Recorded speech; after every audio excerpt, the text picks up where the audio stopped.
നമസ്കാരം, ഞാൻ ഡോക്ടർ ജയപാർവതി, പരബ്രഹ്മ ഹോസ്പിറ്റലിലെ ഡെന്റൽ സർജനാണ്.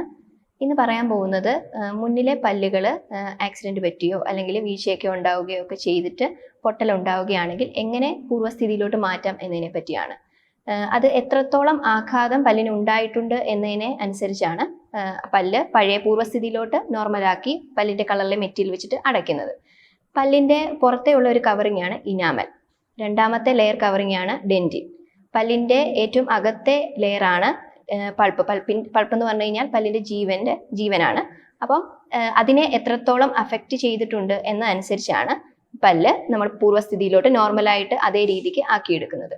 ഒന്നാമത്തെന്ന് പറഞ്ഞാൽ ഇത് പൾപ്പിനെ അഫക്റ്റ് ചെയ്തിട്ടില്ല, പല്ലിന്റെ ജീവനെ അഫക്റ്റ് ചെയ്തിട്ടില്ല എന്നാണെങ്കിൽ നമുക്ക് നോർമലായിട്ട് പല്ലിന്റെ കളറിലെ മെറ്റീരിയൽ റെസ്റ്റോറേഷൻ വെച്ചിട്ട്, കോമ്പോസിറ്റ് പോലെയുള്ള റെസ്റ്റോറേഷൻ വെച്ചിട്ട് നമുക്കത് അധികം ഭംഗിയായിട്ട് തന്നെ അതേ പല്ലിന്റെ രീതിക്ക് തന്നെ ഇരിക്കണ പോലെ ഒറ്റ ദിവസത്തെ ഒരു ട്രീറ്റ്മെന്റിൽ അത് കംപ്ലീറ്റ്ലി ചെയ്തു തീർക്കാൻ പറ്റും.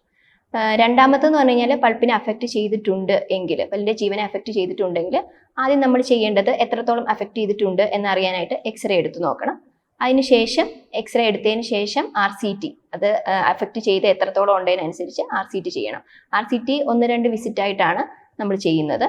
അതിനുശേഷം പല്ലിന്റെ കളറിലെ മെറ്റീരിയൽ വെച്ചിട്ട് അടയ്ക്കുകയോ അല്ലെങ്കിൽ ക്യാപ്പ് അല്ലെങ്കിൽ ക്രൗണ് വെച്ചിട്ട് പല്ല് റെസ്റ്റോറേഷൻ ചെയ്യുകയോ ആണ് ചെയ്യുന്നത്. എന്തിനാണ് ക്യാപ്പ് ക്രൗണ് ഇടുന്നതെന്ന് വെച്ച് കഴിഞ്ഞാൽ പല്ലിന് കുറച്ചുകൂടി ബലം, നമ്മൾ പല്ല് വെച്ചിട്ട് ആഹാരം ചവയ്ക്കുമ്പോഴൊക്കെ കുറച്ചുകൂടി ബലം, പൊട്ടിപ്പോകാതെ ബലം കൊടുക്കുന്നതിന് വേണ്ടിയിട്ടാണ് നമ്മൾ ക്യാപ്പ്, ക്രൗൺ എന്നിവ ഇടുന്നത്. ഇതുപോലെയുള്ള ടിപ്സിന് വേണ്ടിയിട്ട് പരബ്രഹ്മ ഹോസ്പിറ്റലിന്റെ ഈ പേജ് ഫോളോ ചെയ്യുക.